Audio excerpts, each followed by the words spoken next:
Hey guys, it's Bobi, aka Paginator. I am here in my office. I've got my Dolly Parton shirt on. There she is. And we're ready to do a Fairyloot unboxing.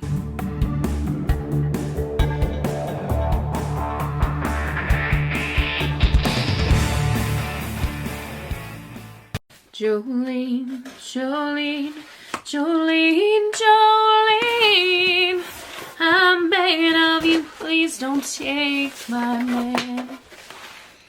I dropped a spoiler card on the floor. Here's a look at the card, and we'll do a cheeky sneak peek. What's that? Okay, we have a glasses case. These glasses are like brand new. This is only the second day I've worn them. They look exactly like my old glasses. My old ones broke. I had had them for forever, and this like just broke off, so we had to get some new ones. But this is a cute case. Yep, we've got little skulls, teacups, books, moths, butterflies, statues, candles. This says that the glasses case is designed by Julie Reinhardt, and it is based on The Temptation of Magic by Megan Scott. We've got a pillowcase. Okay. Who do we think these people are? I have no idea. So cushion cover designed by Avondale Art. 6 Magical Academics from the Atlas 6 by Olive E. Blake. Oh, so there's probably more characters on the backside that I didn't look at. Let's see. Oh yeah. I have not read the Atlas 6, so comment in the space below if you have and you think that I should read it. We've got to clean out the little poofies. Your beauty is beyond compare, flaming locks of auburn hair and ivory skin, eyes of emerald green. He talks about you in his sleep. There's nothing I can do to keep from crying when he calls your name, Jolene. All right, we've got a pouch here, and it says a study in drowning pin. Ooh. How many things can I drop in one video? Okay, we got a typewriter, and I can't read what that says. I will love you to ruination. If you haven't read A Study in Drowning, I will tell you it is super, super, super atmospheric, like dark, creepy. And you might feel like you are drowning in some parts. There is just, it's a lot of water. Dark Academia book tabs designed by Little Forest Cat. So, fun pouch. And oh, so we have these tabs, and you can see there's a ruler that comes with them. That's very handy. Oh, I showed them to you upside down. Here we go. They're right side up now. I might do a vlog where I try annotating a couple of books as I read, and do a bunch of like tabs and different things and do a detailed review. So there's another thing for you to comment on if you'd like me to do that kind of reading review vlog thingy. Yeah, comment below.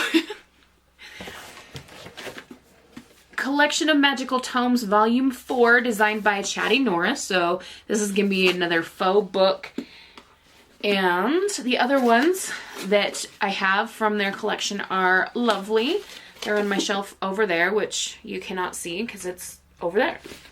The Classical Arts. Oh, Lessons on the Classical Arts is what it says. We have lessons right there. Lessons on the Classical Arts. And we've got this tree-ish shape here. And here's a look inside. We have our tarot cards. Oops, you're upside down. Okay, 3 and 4 of Suns. And these are, let's see, Nicole and Kian from The Temptation of Magic by Megan Scott. So I'm predicting that's what the book's going to be, since we've had 2 items inspired by that one. And I don't think I've heard of that one before, but we'll see. Fairy Scoop, we'll look at that in a little bit. Are we ready?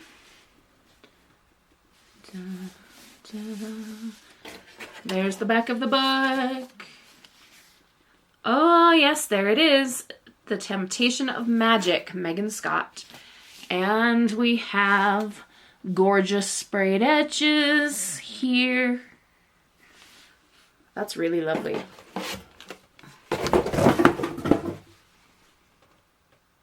I've just dropped something else. The box. I'm losing it. Here's the bookmark that goes with the spoiler card. Here is a look at the book without the dust jacket. So again, we can see the title and author here in this lovely gold foiling. And we've got picture frames. There's something happening with my phone in the other room, and I don't know what it is. I had to get a new phone, and this one sometimes does random alarms for things. So I'm going to go check on that. So that was actually someone trying to call me, but I'll call them back later. Okay, so we were looking at the book, and now we're going to look at the art inside the dust jacket. Oh, it's actually a reverse dust jacket because it's got the title on the spine part. Why is that so creepy with that guy standing behind her? Yeah. The tagline on the cover here, which I've just noticed, says, "Sworn to be enemies, destined to be each other's undoing." Here are end papers and more end papers. We've got a map. Okay, let's read the letter from the author. Dear Fairyloot reader, this book and these characters have lived in my mind and in some iteration of this novel for over 12 years. Nicole has seen me through those early teenage years, multiple universities, and long years trying to get a literary agent, and right up until my late 20s when the stars finally seemed to align. This was the book I was desperate for as a teenager, full of steamy romance, of luxury, of mythological paintings, and the twists and turns of an art historical conspiracy. But most importantly, it's a book about family, love, and trying to understand impulses we're often told can be too much, too mature, too protective. Nicole is all of those things because I was desperate to see someone explore those elements and come out stronger. Someone who could fight her way out of anything with her heart, her mind, and her body, who learned that it was okay to transform along the way by accepting who you really are and what you really want. I hope you love Nicole, Kyan, and the entire cast, and that they begin to feel as real to you as they do to me. Hopefully I'll see you in approximately a year and a day for book 2. Love and Magic, Megan. Cool. I don't know if you guys noticed when I showed you the end papers, but there's gilding on them. Like, can you see the shiny on the picture frames and on the books here? That's pretty dang cool. And let's read the synopsis. As an Imperial, Nicole has the ability to kill any deadly supernatural. But if her power ever awakened, the Wake, the organization that governs supernaturals, would force her to be their loyal huntress, or kill her like they did her mother. To stay safe, Nicole hides in a small university town, convinced the mythological art collection at a local manor contains a final message from her mother. But before she can study it, Kyan McCarter, the Wake's most skilled Imperial, arrives on his own hunt. When Nicole and Kyan discover that Kyan's prey has stolen a painting for leverage, they are forced to work together. As the creature threatens to expose Nicole's powers, her tenuous alliance with Kyan threatens her heart. If her true identity is revealed, Kyan will hunt her next. No one disobeys the Wake and survives, especially when the art they're seeking unveils a conspiracy that would change the lives of creatures and humans forever. But Nicole may be only able to resist one, her wicked impulses, or a love that could repaint her world. And after a life of hiding her true nature, who could resist the temptation of magic? Alright, so it sounds like it should be a good read, and when an author spends 12 years working on, like, creating a story and, like, reworking it and all that stuff, that's a lot. I want, for the sake of her as well, to enjoy it as much as I want to enjoy it for myself. Does that make sense? Because I want her hard work to pay off for her. Next month's theme is going to be Decadent Desires, and I see characters that look like they're in Regency clothes, so is it going to be some kind of, like, Bridgerton, Austen, something or other theme? Who knows? But that's gonna be it. Favorite items. The pen with the typewriter is really, really beautiful. The page tabs, I'm excited to use those. And, I mean, pillowcase, if I can find a pillow for it. Actually, you know what's good? Here's some good advice.